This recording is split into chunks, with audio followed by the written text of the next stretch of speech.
Ito na ba ang buhay? Nagsimula na. Nagsimula na nga ang oras na kinakatakutan ko.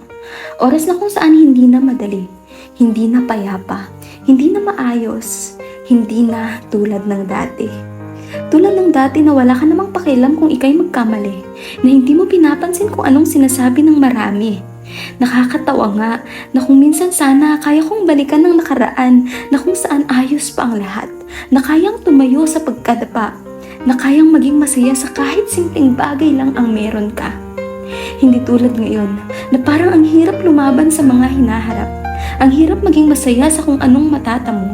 Dahil tila naririto na tayo sa realidad na kung saan ang hirap abutin ang mga bagay na pinapangarap mo.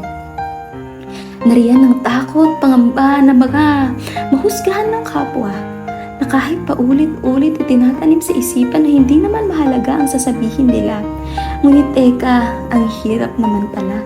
Sapagkat ang puso'y madaling maapektuhan sa kung anong nasasabi nila. Hindi tayo manhid, may puso tayo. Ngunit hindi maaaring silang magiging dahilan ng pagbagsak mo. Mahirap, ngunit hindi dahil sa kanila ay ikay magpatalo.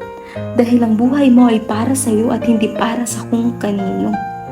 Minsan, nakakapanlo mo, ngunit ano bang magagawa mo?